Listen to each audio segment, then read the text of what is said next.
Very gorgeous morning to all of you dear students. मैं शालिनी, आपकी अध्यापिका, आपके अपने शैक्षिक चैनल ज्ञान के मोती में आपका हार्दिक स्वागत करती हूँ। मार्चिंग, खेल भावना एवं अनुशासन, जिसका भाग 1 में हमने आधे अध्याय का अध्ययन कार्य किया था। आज की वीडियो में भाग 2 में मैं लेकर आई हूँ बाकी बचे पाठ का अध्ययन कार्य। तो चलिए बिना देर के हुए हम शुरू करते हैं आज का अध्ययन कार्य।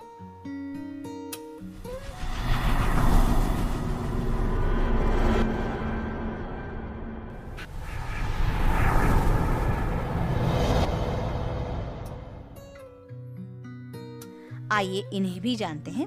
राष्ट्रध्वज फहराते समय निम्नलिखित बातों को ध्यान में रखा जाता है। राष्ट्रध्वज नियत समय पर ही फहराया जाना चाहिए तथा सूर्यास्त के पूर्व उतार लेना चाहिए। राष्ट्रध्वज सदैव सीधा फहराना चाहिए। राष्ट्रध्वज शीघ्रता से चढ़ाना एवं धीरे धीरे नीचे उतारना चाहिए। ध्वज फहराते समय वहां उपस्थित समस्त व्यक्तियों को सावधान की मुद्रा में खड़े होना चाहिए। ध्वज धूमिल हो जाने या फट जाने पर उसे ना तो इधर उधर फेंकें और ना ही इसे फहराएं, बल्कि इसे सम्मान पूर्वक जमीन में दबा देना चाहिए। देश के राष्ट्रीय शोक के समय राष्ट्रध्वज नियमानुसार झुकाया जाना चाहिए। राष्ट्रगान। राष्ट्रगान की रचना गुरुदेव रविंद्रनाथ टैगोर जी ने की थी। राष्ट्रगान राष्ट्र की एकता का प्रतीक है।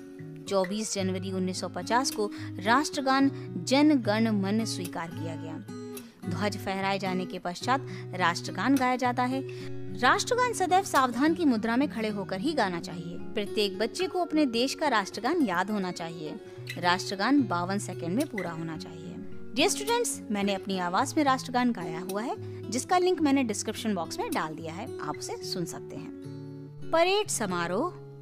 सामूहिक परेड निरीक्षण में मुख्य अतिथि के सलामी मंच पर आने के बाद जनरल लीडर उसे आमंत्रित करने के लिए जाएगा।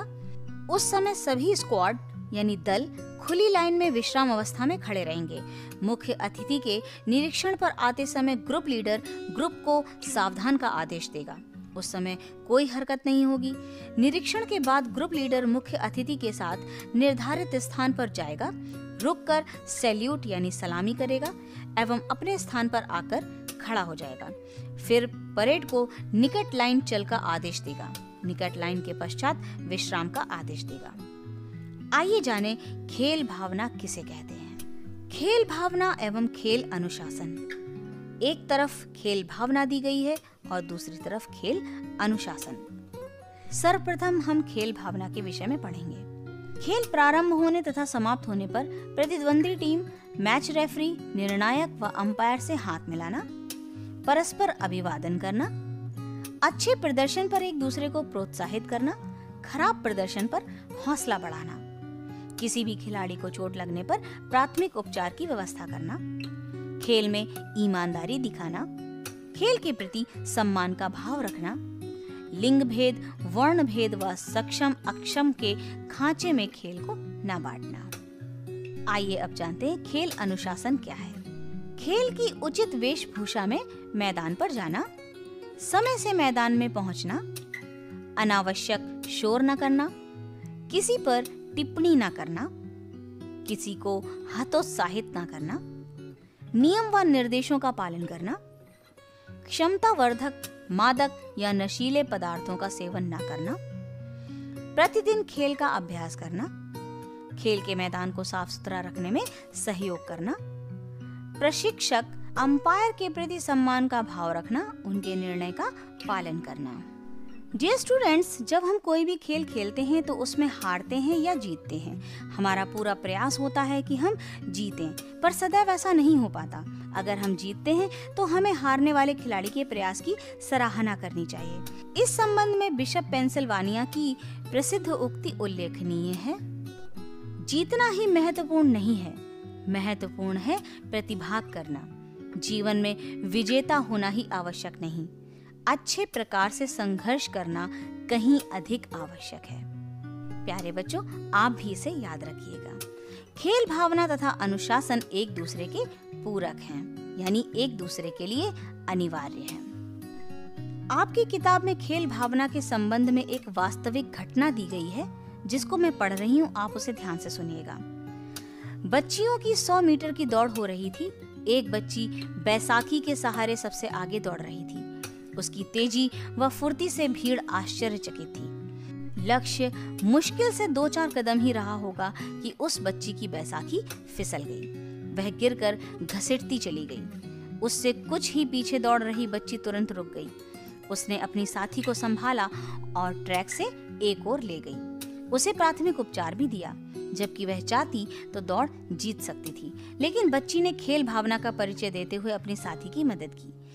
इस तरह उसने वहां उपस्थित हर व्यक्ति का हृदय जीत लिया। प्यारे बच्चों, सिर्फ जीतना ही पर्याप्त नहीं है।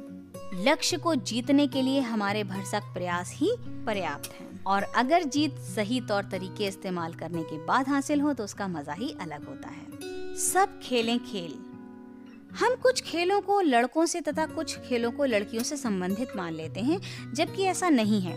प्रत्येक खेल को लड़के लड़की दोनों खेल सकते हैं। आज के खिलाड़ियों को ही देखें।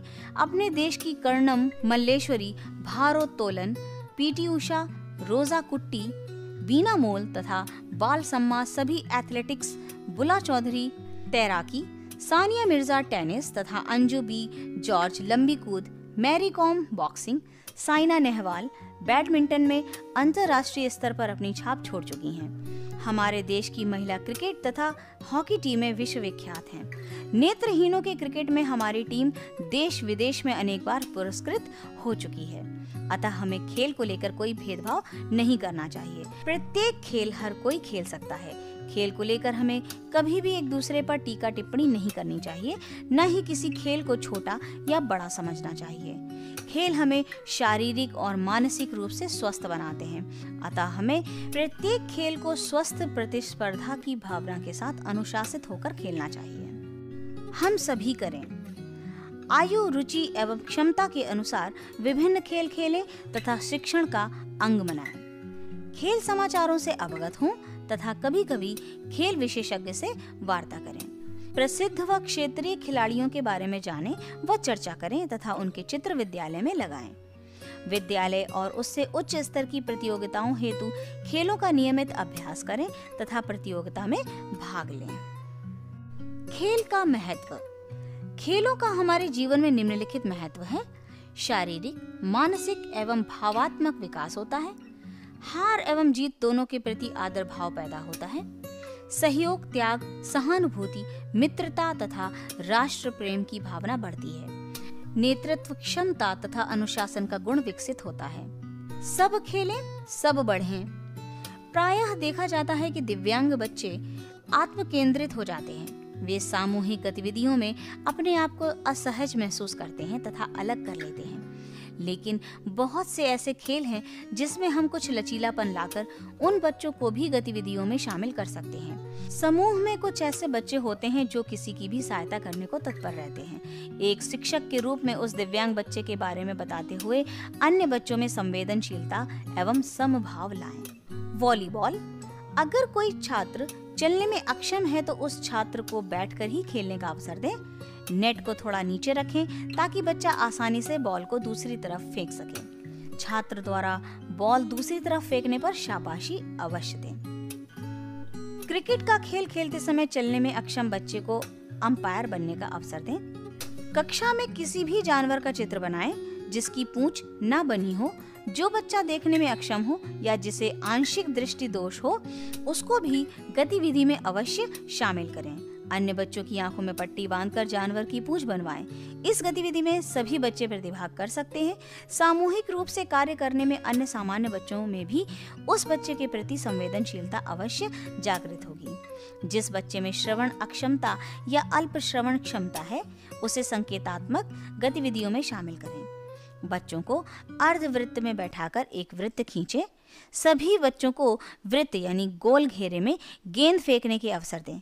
इस प्रकार की गतिविधि में सभी बच्चे शामिल हो सकेंगे। डियर स्टूडेंट्स, आज हमने जाना मार्चिंग करने का तरीका, राष्ट्रगान तथा राष्ट्रध्वज, खेल भावना एवं अनुशासन।